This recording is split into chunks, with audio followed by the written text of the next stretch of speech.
Hey guys, it's Emily, and today I will be reading and reviewing Evil Thing by Serena Valentino. So this is the 7th book and the most recent release in the villain series, and as you guys seem to really enjoy my Disney content, I thought I would make a reading vlog slash review for this book. I say reading vlog slash review because it is going to be in a reading vlog format, but I feel like this is mostly going to be my review and what I think about the book. So I have the book here. Let's unbox this together. I haven't seen the final product. I know what the cover looks like, but exciting! Oh wow, it's even prettier in person. Oh my god. Ta-da! So as you can guess, this is about Cruella, which I'm very excited to read about because this is not a villain that I was expecting to see in the series. So I'm very curious to see where the story will take us. I feel like Cruella is such like an underrated villain. Like, she's not one of my favorites, and I feel like she kind of flies under the radar, but there's so much potential for her story. So I'm excited to read that, and I also feel like she's not really represented in like retellings in general, like Disney stories. I just feel like she's not very much there. Like, there's a lot of like Snow White, Evil Queen, Maleficent, but Cruella barely gets any representation. So I'm excited to see what Serena Valentino will have done with her story. Oh, this is like a red color. I really like that. Like, the spine looks super pretty. Don't even know if it'll focus, but at least you see the color. Look at this. It's insane. I love it. Okay, let's see how big of a book this is. I have no idea if it'll be a long one. 300 and something pages. Not that bad. So I don't think it'll take me like all that long to read this. I'm excited to finally dive into it. So now I'm actually going to go to the gym and like continue my life for a little bit. And then later on tonight, we'll finally start this book.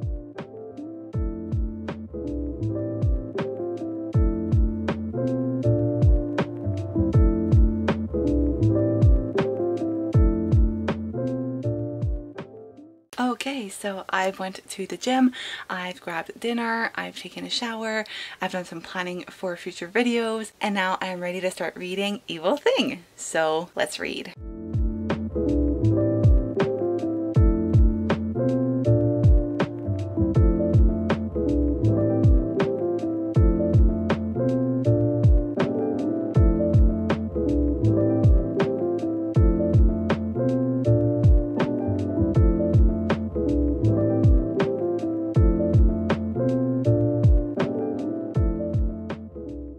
Okay, so I've only read like the first page, like I haven't even made it that far into it, but big change. This book is narrated in first person. Like, I've checked, and it's not only the first chapter, it's like the entire book is narrated from like the first person, and I wasn't expecting that because the rest of the series is narrated in like third person omniscient, and this one is like a first person narrative. Very different. Very excited though, because I do love stories that are told from the first person. I just feel like it's more personal. You get to know the main character a lot more, so I'm excited to see like how it goes. However, it is a big change for the series, and I just don't know why she decided to make that decision. I don't know. I kind of wish that she'd done that for all the books. So I'm kind of curious to see how this one will attach itself to the rest of the series.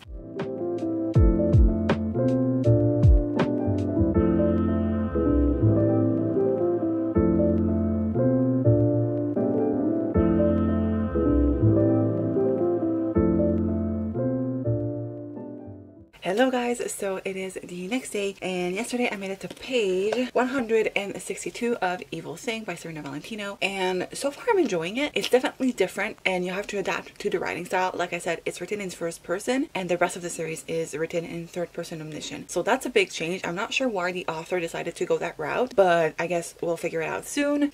So far we've been mostly reading about Cruella's backstory, so she's still like in her like early 20s, I'd say. I think she's 17 where I've reached in the book, I'm not sure, but she is like almost an adult, and her mother has been quite cruel to Cruella, and so I can understand why she would turn out the way that she did, even though it doesn't excuse anything. But you know, I think it makes more sense when you read the story. The thing is, Cruella doesn't see how her mother is like a terrible person, and she thinks her mother loves her, that she's the greatest, that she's beautiful, and she aspires to be her. Everyone else around her is like, your mother sucks. But Cruella doesn't believe them. I think that's an interesting dynamic, and I'm excited to see where it'll go. I kind of want Cruella to see her mother for what she truly is, but so far she still like worships her. So I'm excited to see how it's going to turn out in the end. I'm also not sure how this one is going to insert itself into the rest of the series, like how it's going to be linked to like the Odd Sisters and everyone else. So far I've seen a couple of mentions of a book of fairy tales that her father gave her, and she reads about Princess Tulip, and like basically she reads what happened to the characters in like the first half of the series, I'd say. So I think that's interesting, but I don't know how it's going to connect, because for her they're just fairy tales, and so I'm not sure how it's going to turn into her reality, you know. I'm really excited to see how it's going to connect with the rest, but as of right now I'm like not too sure. I'm still enjoying the story. I love the vibe. I'm enjoying it so far.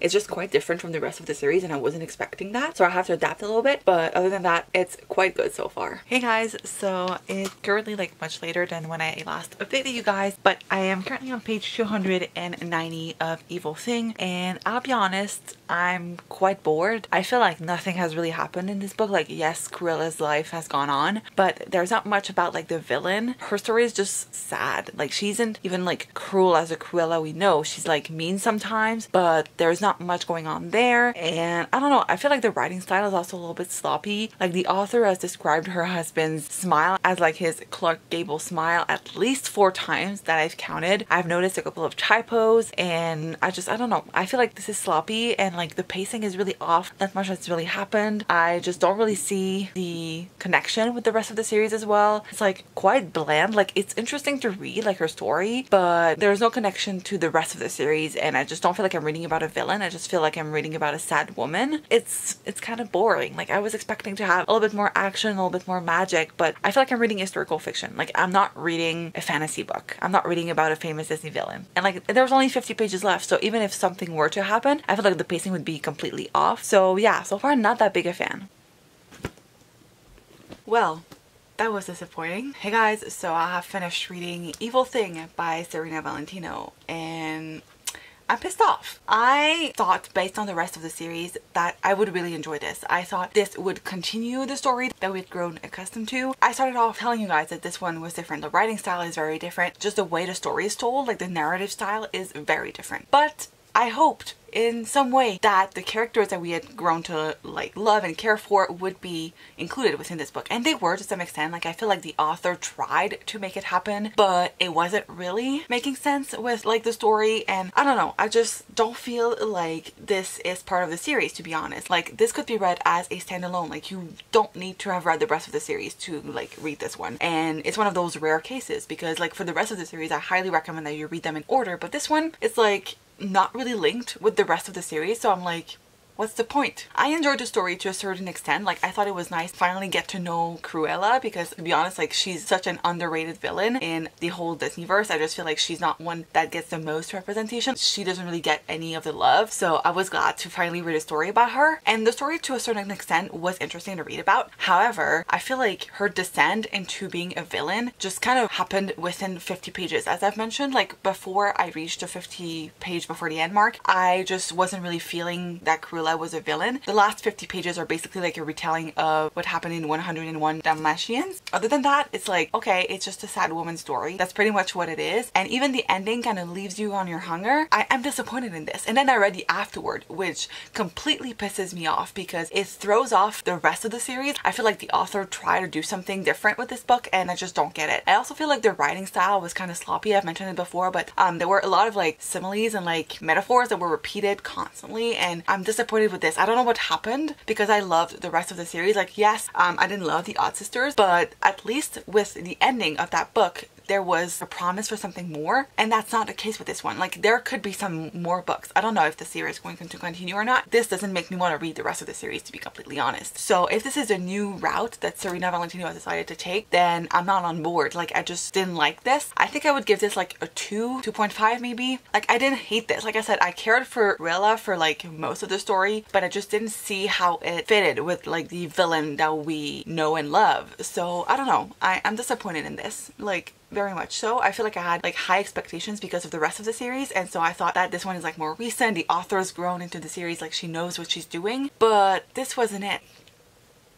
That's a no from me. I wanted to love this so much more than I did, and I'm so sad that I did not love this, because the cover is gorgeous. There's a whole thing in the book about the jade earrings that her father gave her, and throughout the book there's like hints and mentions of those earrings, and that they might be conducing as to like how Rilla became a villain. Like they might be the reason why she became a villain. Like maybe they were like cursed or enchanted. And even in the Odd Sisters, the earrings were mentioned. So I thought maybe that was the link, but towards the end it just gets completely discredited in the afterword. I am so sad. I wanted to love this so much, but it's not happening. It's unfortunate, but that's life. So yeah, I think that concludes this reading vlog slash review. I feel like it's kind of a short and sweet one. Thank you guys so much for watching. Don't forget to subscribe if you're not already, and I will see you guys in my next video.